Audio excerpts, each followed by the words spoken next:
A $4 million wedding should be the ultimate symbol of unity, but at this level of wealth, celebrations are never just emotional, they are strategic events. Behind the couture, diamonds, and private performances, power dynamics quietly reveal themselves. Victoria Beckham's reaction became the moment everyone missed while watching the spectacle. Watch until the end, because this story is not about romance. It is about how money, status, and control collide inside elite families and who really sets the rules. The most expensive wedding in the celebrity era. A $4 million wedding sounds like a headline about excess, but at the level occupied by Beckham and Nicola Peltz, money is rarely the point. What matters is control. Control over space, timing, visibility, and narrative. The ceremony in Palm Beach, Florida, was not designed to impress the public. It was engineered to manage attention while signaling rank to a very specific audience. This is the first illusion to break. Luxury weddings at this tier are not celebrations first. They are strategic environments built to function under pressure. The venue itself tells that story. Hosted on the Peltz family's private oceanfront estate, a property valued at well over $100 million, the location eliminates reliance on hotels, resorts, or public venues, which means security perimeters can be fully internal, access routes can be controlled, and guest movement can be choreographed without external oversight. This is why ultra-wealthy families prefer private estates. They replace temporary luxury with permanent sovereignty, no third-party staff, no unpredictable variables, no leaks unless permitted. Every major wedding asset served a function, not an aesthetic whim. The reported $4 million budget was distributed across custom infrastructure, private security teams, sound engineering, lighting rigs, and contingency planning. These are invisible expenses that never appear in photographs, but define who is allowed to see what and when.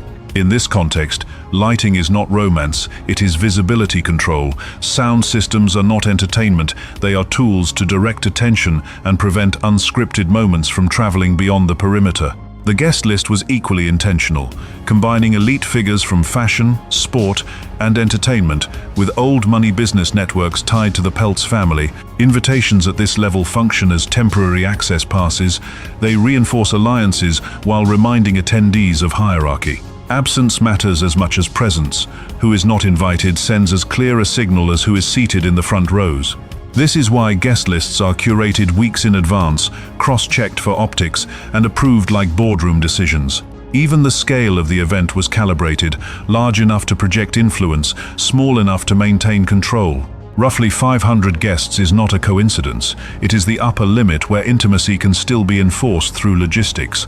Once numbers exceed that threshold, unpredictability rises and narrative authority weakens. For families who operate as brands, unpredictability is risk.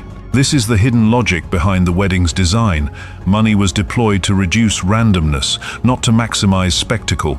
The goal was not virality, it was insulation, ensuring that every photograph, every video clip, and every anecdote would pass through layers of social filtering before reaching the outside world. Understanding this reframes the entire event. The wedding was not the story, it was the stage, and stages exist to reveal power structures, not love stories. As we move deeper, the most revealing moments are not the vows or the dresses, but the unscripted reactions that briefly escaped that control. If you notice something felt off beneath the perfection, leave a comment with what caught your attention first, because that detail is where the real story begins. The DJ, the dance, and the fracture in the brand story.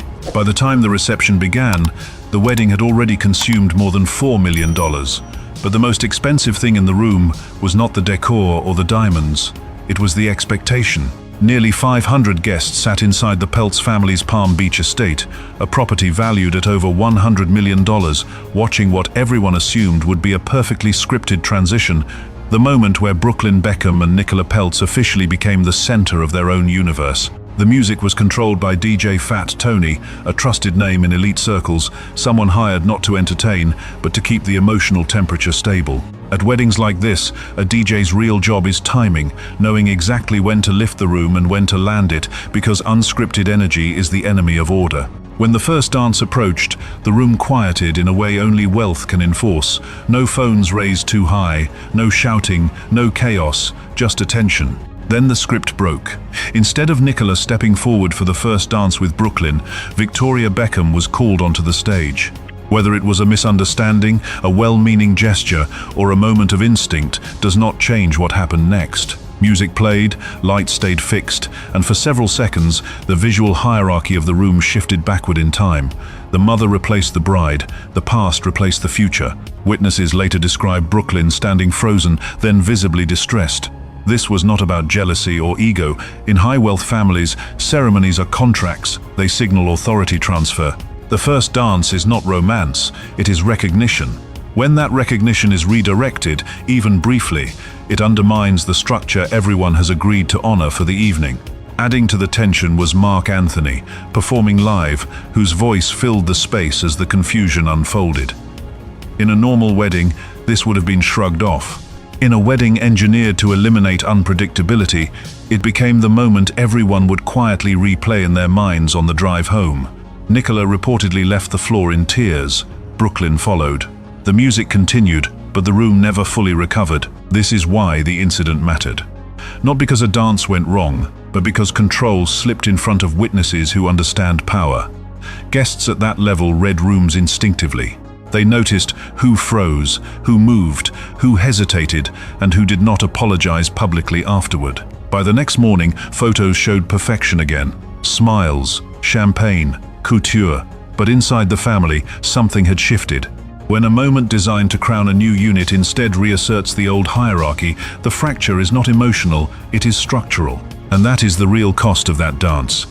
Not embarrassment, not headlines, but the quiet realization that even with millions spent on control, power can still reveal itself in the smallest unscripted moment, setting the tone for everything that follows. Bridal fashion, jewelry, and status rituals.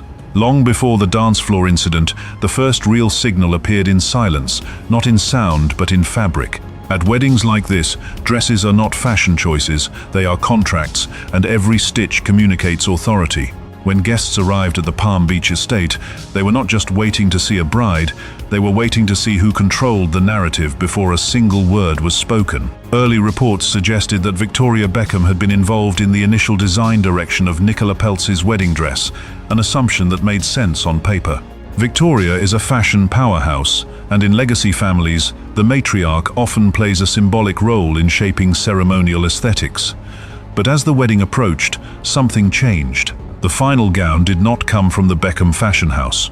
Instead, Nicola appeared in a custom Valentino haute couture gown, reportedly requiring months of handwork and valued in the high six-figure range, a deliberate choice that quietly reset the hierarchy.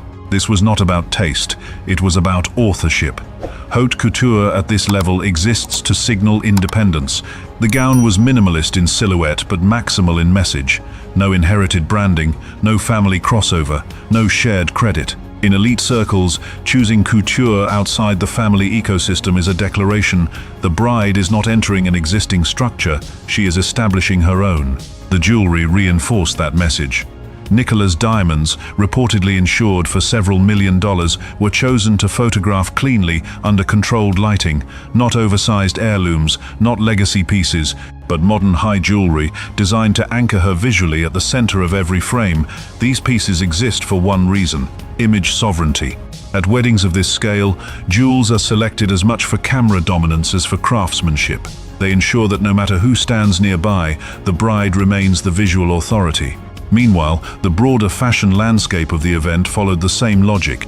Guests arrived in couture and tailored evening wear that signaled respect without competition. In high-net-worth ceremonies, overdressing is a breach of protocol. The unspoken rule is clear: the room must orbit the bride. This requires planning, coordination, and in some cases, quiet instruction in advance. What makes this moment critical is what it reveals beneath the elegance. Clothing here was not celebration, it was boundary setting. The final dress choice closed a door without drama, asserting that while the Beckham legacy would be present, it would not be authorial. In families where wealth intersects with brand identity, these signals matter more than speeches. Fashion becomes governance, jewelry becomes jurisdiction. And by the time Nicola stepped into the light, the real transfer had already happened, not between families, but between control and independence. By the time guests applauded the gown, the structure of the night was already set. The only question left was whether everyone in the room was ready to accept it. Guests and capital networks in attendance. The fastest way to understand a billionaire wedding is not to look at the flowers or the vows, but to study who was allowed inside the gate. At the $4 million wedding of Brooklyn Beckham and Nicola Peltz, the guest list functioned less like a social gathering and more like a living balance sheet of influence. Every invitation represented access, alignment, and unspoken obligation. The setting itself enforced this hierarchy. Held at the Peltz family's Palm Beach compound, a private estate valued at over $100 million, the venue eliminated the randomness of hotels and public resorts. Guests did not wander in. They were transported, screened, and timed. At this level, invitations are not extended casually, they are issued with intent. Attendance confirms proximity to power, absence confirms distance. On one side of the room stood the Beckham network, figures forged through celebrity capital and long-term brand loyalty. Names like Eva Longoria and Gordon Ramsay were not there simply as friends, but as proven allies, people who have moved with the Beckhams across decades of public exposure without leaking narrative control.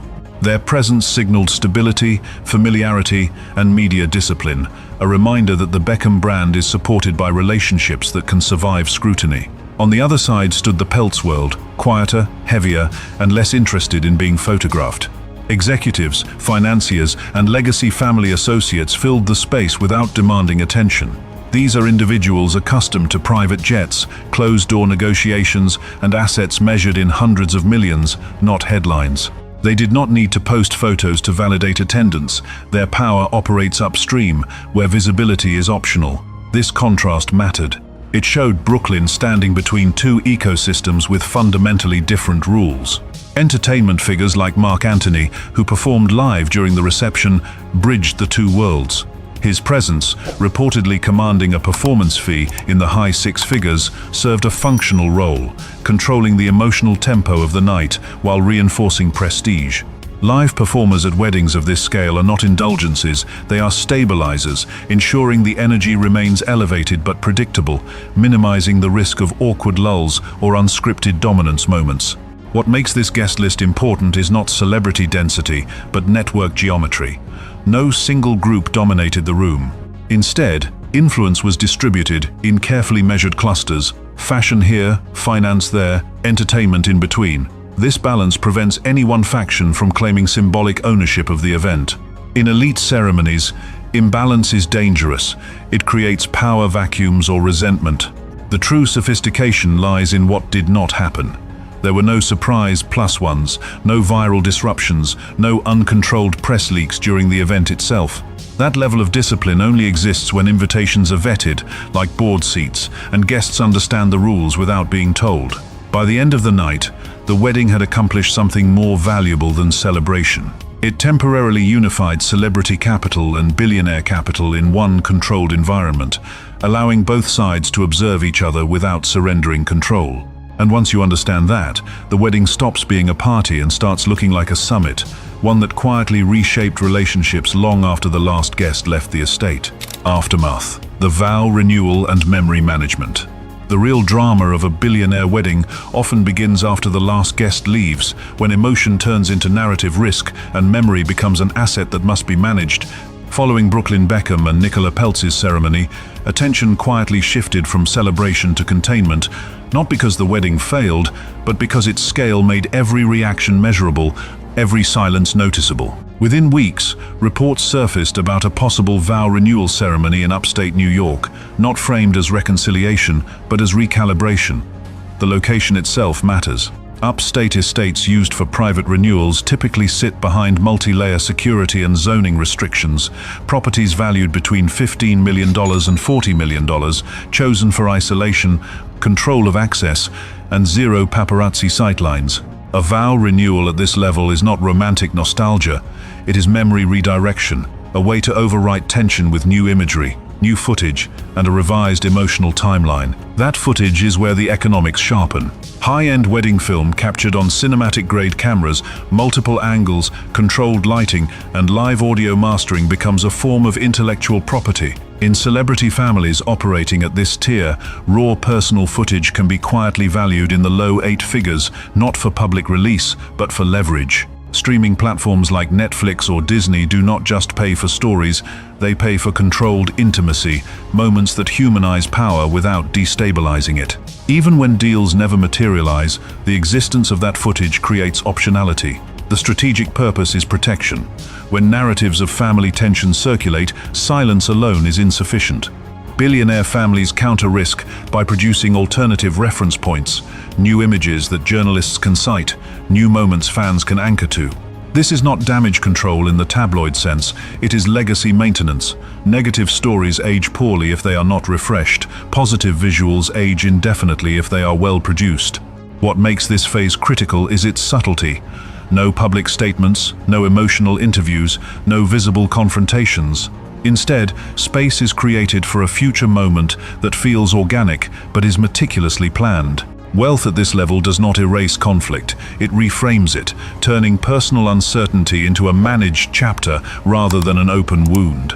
By the time attention moves on, the story that remains is not the tension itself, but the quiet proof that even after spectacle, control still belongs to those who can afford to shape memory as carefully as they shape assets. Victoria Beckham's reaction and the cost of public family rupture. Silence is often mistaken for weakness.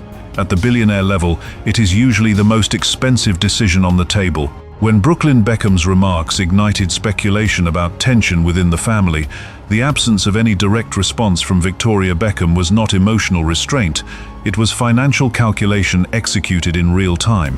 Victoria operates inside a fashion empire where brand equity is fragile by design. Her label is valued not only on product sales, but on perception, stability, boardroom confidence, and long-term licensing potential.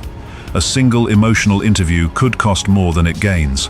For a fashion house positioned in the global luxury bracket, a reputational shock can quietly erase tens of millions of dollars in wholesale confidence, retail partnerships, and future collaborations. Silence protects optionality. Instead of statements, the Beckhams deployed imagery. Carefully curated social media posts featuring family nostalgia, legacy moments, and archival photographs functioned as narrative counterweights. This strategy is deliberate. High-profile families with public brands do not deny fractures, they dilute them. A single image from a past Christmas, professionally lit and emotionally neutral, can outperform 1,000 words of explanation in shaping audience memory. The deeper vulnerability exposed here is structural. Old money families isolate conflict through private trusts, offshore governance, and non-disclosure regimes enforced by multi-generational legal frameworks. Celebrity dynasties do not have that luxury. Their wealth is tied to visibility. Every internal disagreement becomes potential external content. That is why the cost of rupture is asymmetric. Emotional fallout translates directly into valuation pressure. Victoria's response also reflects the mechanics of control. By refusing escalation, she avoids creating a second narrative layer that media outlets can mine. No quotes mean no headlines built on reaction. No confrontation means no timeline expansion. In crisis economics, short stories die faster than long ones. The strategy here is containment through boredom, not confrontation through dominance. This moment reveals a key rule of modern elite families. Wealth today is not only about owning assets, it is about owning the pace at which stories decay. When money is intertwined with image, restraint becomes a form of defense infrastructure. And that leaves one open question worth discussing. In a world where family legacy is now a public product, is silence still the strongest currency, or does it merely delay a reckoning that wealth can no longer fully control? This wedding exposes 3 critical truths about how ultra-wealthy families operate once private moments become public assets. First, money is used to choreograph visibility. From guest lists to music to fashion, every detail is designed to signal hierarchy and authority, a method long practiced by elite Asian dynasties where ceremonies function as controlled power displays. Second, luxury does not remove conflict, it amplifies it. When families operate as brands, emotional missteps instantly become reputational risks that must be contained, not explained. Third, silence is a form of control.